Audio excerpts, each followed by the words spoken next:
with Fortnite OG quickly coming to an end, I figured now was the best time to give my honest opinion of it. And that's because tomorrow begins a new chapter. And that means no more OG map, no more classic loot pool, and no more experiences to love, right? Well, part of that is definitely true. I don't think it's entirely accurate. Today, let me walk you through my experience with OG Fortnite and allow me to discuss what I think the future of the game beholds. Chapter 1. It's happening? When Epic announced that Fortnite was going back to the old map, I was incredibly hyped. I couldn't believe they were actually going to bring us back to a time when so many of us first fell in love with this game. A time when Fortnite was simple and new. It was the talk of the town, and there was always something new and exciting to discuss. The game felt so fresh and alive, and you could just hop on and have fun with your buddies. The loot pool was simple, the map was basic, and the experience was just fun. It was an escape from reality and offered a nice change of pace from the other game many of us were playing at the time, Minecraft. Something about Fortnite was just awesome, but as time passed, Fortnite changed. The loot got crazier, the map became more complex, all sorts of different mobility items got added, and the game began losing its personality. And while many players did enjoy this change of pace, lots of OGs just lost interest. They moved on to playing other games and were looking to have new experiences, which in turn ended up making Fortnite less enjoyable. You could no longer constantly get your buddies to squad up and have some fun. It just wasn't the same. Along with that, the massive rise in sweats and crazy building mechanics definitely didn't help the fun,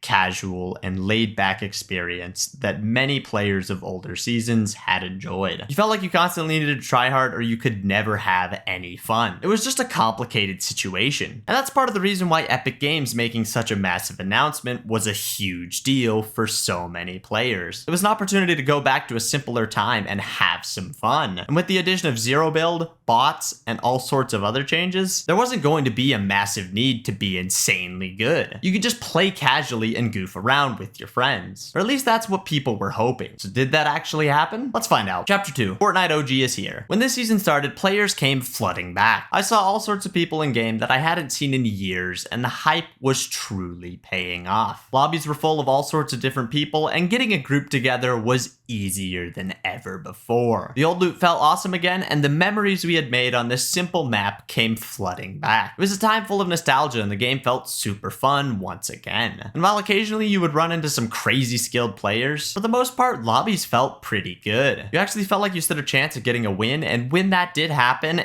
it was awesome. Meme strats were viable once again, and friends were reconnecting over the goofiness that was taking place. People were riding rockets, zooming down hills on shopping carts, and throwing boogie bombs like there was no tomorrow. It was fun, and that's really what video games should be. When games aren't fun, that's when people lose interest. And I think Epic Games did a great job at not letting that happen this season. The weekly updates, while definitely lacking in some areas, did give a reason to constantly stay up to date with what was going on. If you missed a week or didn't get to play as much as you would have hoped, some of those things were just gone. Along with that, the Battle Pass was really solid, and there was all sorts of good content being made about the game. I actually found myself wanting to watch Fortnite content again and loved streaming it myself. It was fun to be a part of the Fortnite community and try to figure out what was going on. So much of it just reminded me of back in the early days of the game. And while things definitely weren't perfect, I don't have much to complain about. Fortnite OG did the one thing that any game needs to do to be awesome, and that's just be fun. You don't need the best graphics, the craziest items,